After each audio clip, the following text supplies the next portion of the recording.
የባለስልጣኑና ዘመነ ካሴ ስልክ ንግግር። ከፍተኛ ባለስልጣኑ የፋኖ አመራሩን በስልክ ማነጋገራቸው ተሰምቷል። ስልኩ የተደወለው ለፋኖ አመራሩ ዘመነ ካሴ ነው። ከፍተኛ ባለስልጣኑ ዘመነ ካሴ ጋር እንደደወሉና እሱንም መያዝ አስቸጋሪ እንደሆነ ገልጸዋል። ይህን የተናገሩት የአማራ ክልል ምክትል ርዕሰ መስተዳደር አብዱ ሁሴን ከሰሞኑ በነበረ አንድ ህዝባዊ ስብሰባ ላይ ነው። የአማራ ክልል ምክትል ርዕሰ መስተዳደር አብዱ ሁሴን ዘመነ ካሴን በተመለከተ አነጋጋሪ አስተያየት ሰጥተዋል። እኚህ የክልሉ ከፍተኛ ባለስልጣን ዘመነ ካሴ ጋር እንደደወሉና እሱንም መያዝ አስቸጋሪ እንደሆነ ገልጸዋል። ዘመነን መያዝ አስቸጋሪ የሆነበትን ምክንያት ሲያስቀምጡም ጥላው አይያዝም ሲሉ ተደምጠዋል። ጥላው የማያያዘውም ፈሪ ስለሆነ ነው ሲሉ ባለስልጣኑ ከፍተኛ የፋኖ አመራሩን ወርፈዋል። 4 ኪሎ አይደርሱም፣ ዓላማቸው የታሪካዊ ጠላቶቻችን ተላላኪ መሆን ነው ሲሉ በወቀሳቸው የቀጠሉም ሲሆን ዓላማቸው ኢሳያስን 4 ኪሎ ማስገባት ነው ብለዋል። እነ ዘመነ አስመራና መቀለ ከኢሳያስና ከደብረ ጽዮን ጋር ተጣምረዋል ሲሉ የክልሉ ምክትል ርዕሰ መስተዳደር ክስም አቅርበዋል። የአማራ ክልል ምክትል ርዕሰ መስተዳደሩ አቶ አብዱ ሁሴን ይህን የተናገሩት በሰሜን ጎጃም ሜጫና መራዊ ከተማ ከነዋሪዎች ጋር በተካሄደ ህዝባዊ ውይይት መድረክ ላይ ነው። ባለስልጣኑ ከእናንተ በላይ ዘመነ ካሴንን ያውቀዋለሁ ሲሉ የተደመጡ ሲሆን ዘመነ ጎጃም በረሃ ውስጥ የለም ሲሉ አጽንኦት ሰጥተው ተናግረዋል።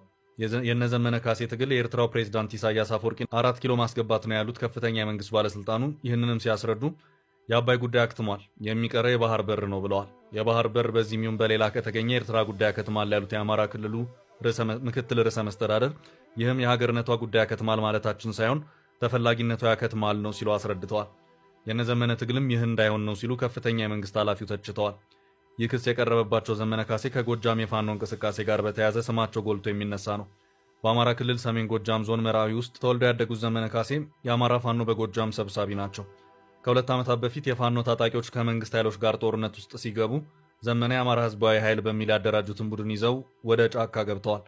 ይህ ኃይል በአንድ ዓመት ውስጥ በተለያዩ የጎጃም አካባቢዎች ከሚንቀሳቀሱ የፋኖ ታጣቂዎች ጋር በመዋሃድ የሚንቀሳቀስበትን አካባቢና የሰው ኃይሉን ሲያሰፋ የአማራ ፋኖ በጎጃም ሆኖ በመዋቀር ዘመነ ካሴ ዋና ሰብሳቢ ሆነዋል።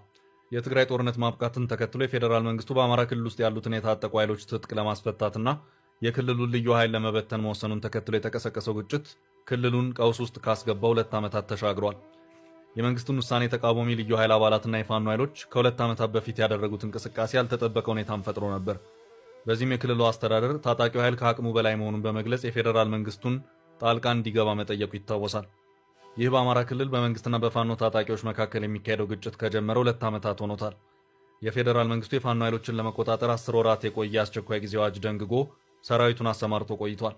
የፋኖ ኃይሎችም አደረጃጀታቸውን በበርካታ የክልሉ አካባቢዎች በማስፋት በተለያዩ አካባቢዎች የየራሳቸውን አደረጃጀት በመፍጠር ከመንግስት ኃይሎች ጋር ከባድ የሚባሉ ወታደራዊ ግጭቶችን እያካሄዱ ይገኛሉ።